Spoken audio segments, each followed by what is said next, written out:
So how might we follow through then on Jesus' teaching, his encouragement for us to reorient our living and our being so that we can, in a simple way, reconnect with what it means to be a beloved creation of God, a beloved child? Centering prayer, I've discovered over my life, takes many forms and is a practice that is common to all the world's religions. It includes the centering that we do at the beginning of our worship, the one that brings our body, mind, and soul into focus for this time of worship. It is simple enough for us to do by ourselves, using our anatomy as the guide. Your focus from the earth from which we're formed, the hands with which we get to engage the world, the breathing which calms our whole body, especially from moments of fracturedness and decenteredness.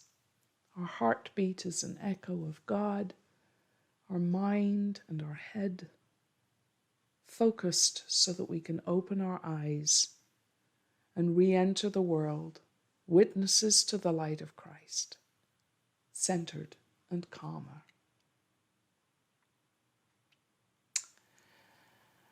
There was a moment yesterday when I'm trying to get into this space to prepare worship, when I was completely derailed by the clattering chatter, the shoulding and the oughting and the scandal mongering that is so blessed endemic to our fretful world right now, and that tries repeatedly to invade the sacred spaces of community and of God's good earth. I know I'm not the only one to have been derailed for most of this week by the number 215.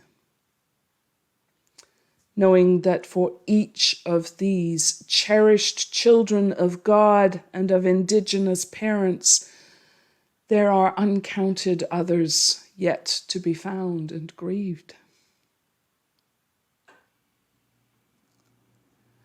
This entire last year since George Floyd, and before then, of reckoning with the legacy of white supremacist sins against Black, Indigenous, and queer bodies, who among us isn't agitated, rightly decentered from the grasping securities of privilege, but also feeling at a loss as to how we can even begin to make amends, to re-center life itself into the reconciling dream of God, all while such important concerns that jostle with the personal troubles that so many of us are going through right now, that we also need to bring to God.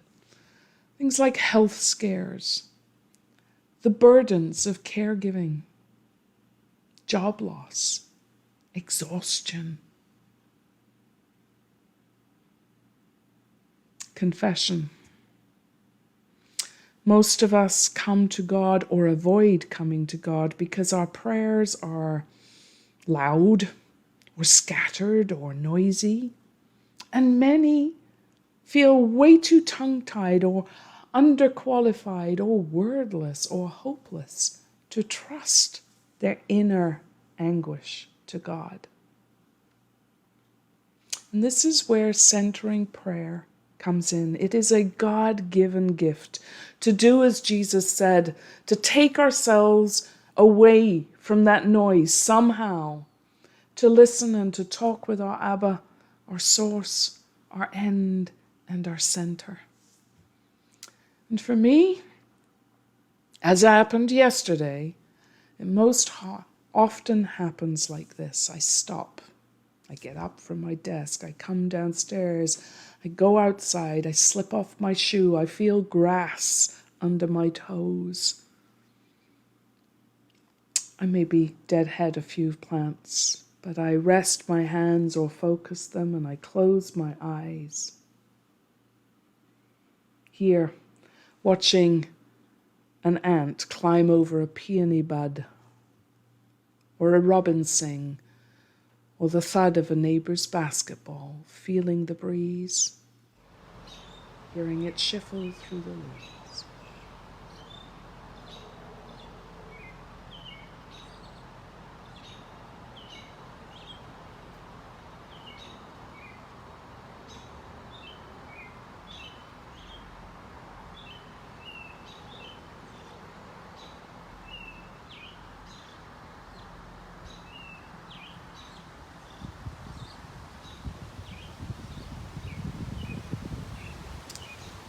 Prayer is simply being present. It requires not a word from me.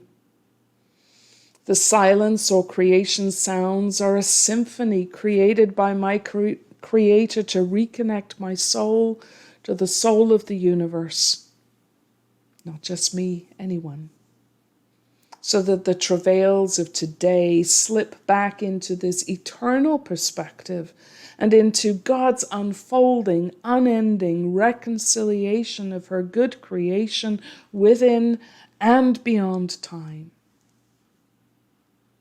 You're going to find a guide to this form of prayer that Martha is going to post in the chat at some point, and also we will be posting it. You will have received it in the Friday update too.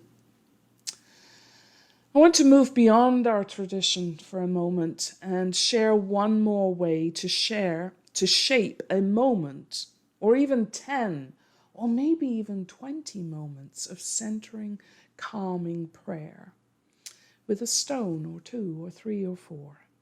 And this is from a children's book by the Zen Buddhist Thich Nhat Hanh, and it's called A Handful of Quiet.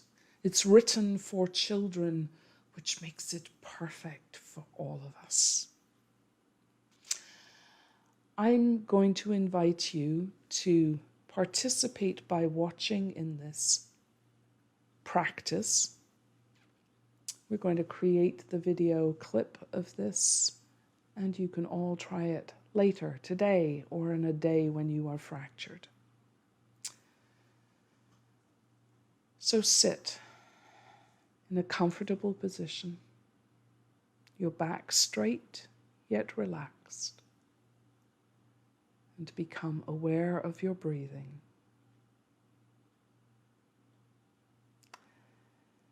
And pick up the first stone.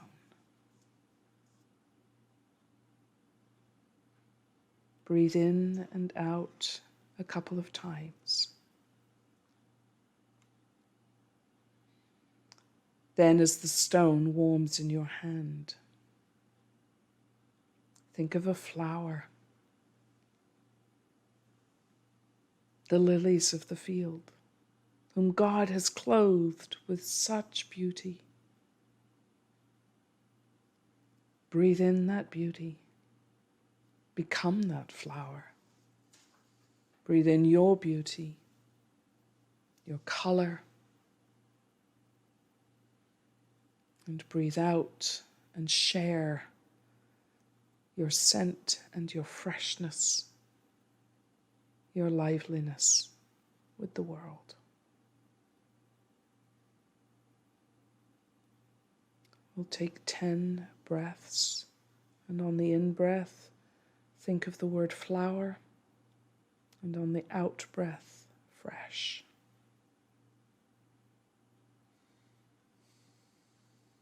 Flower, fresh. Flower, fresh. Flower, fresh. Flower, fresh. Flower, fresh. Flower, fresh. Flower, fresh. Flower, fresh. flower, fresh.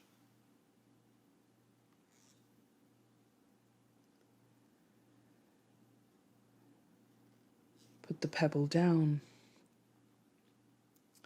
and pick up the next. It is earth herself, strong like a mountain where heaven and earth meet, and where God's presence is so close. And as we breathe 10 times, we connect heaven and earth with these words. Heaven high, earth strong. Heaven high, earth strong. Heaven high, earth strong. Heaven high, earth strong. Heaven high, earth strong.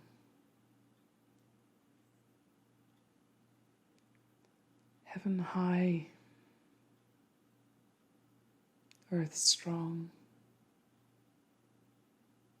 Heaven high, earth strong. Heaven high, earth strong. Heaven high, earth strong.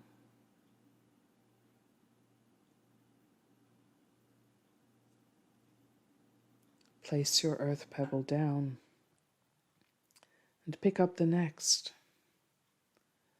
This pebble is water, still water, water of a lake at the beginning or the end of the day, where it mirrors the earth and the sky around it. As you hold this rock and breathe, you are that still water. And breathing out, you reflect things as they are.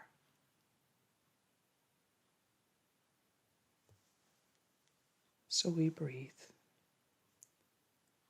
Still. Reflect. Still. Reflect. Still. Reflect. Still. Reflect. Still. Reflect. Still. Reflect. Still. Reflect. Still. Reflect. Still. Reflect.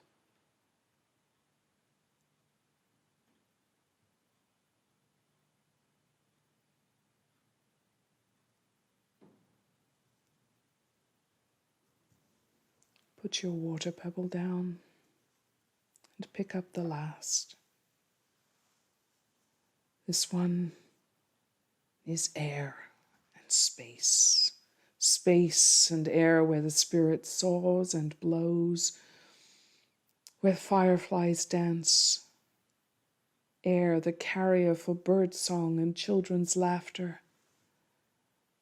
The deep silence of space beyond our little blue dot.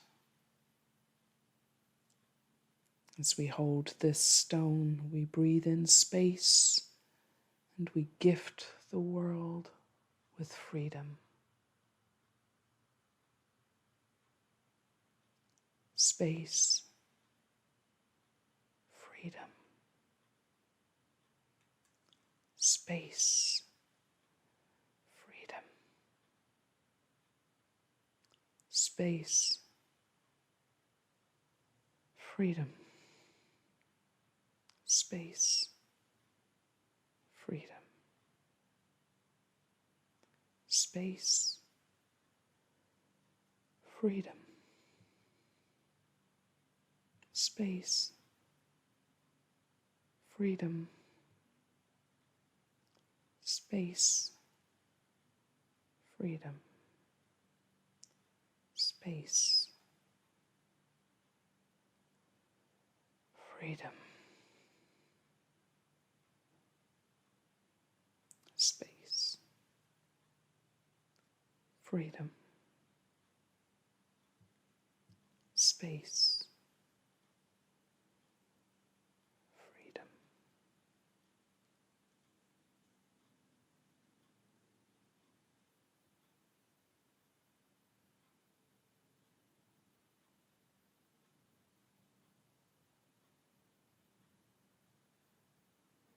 Amen.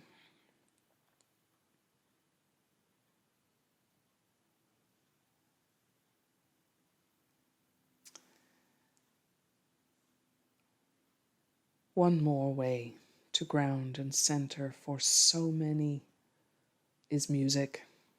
For some, it's picking up the guitar or playing a heart-known piece on your piano, or humming or whistling.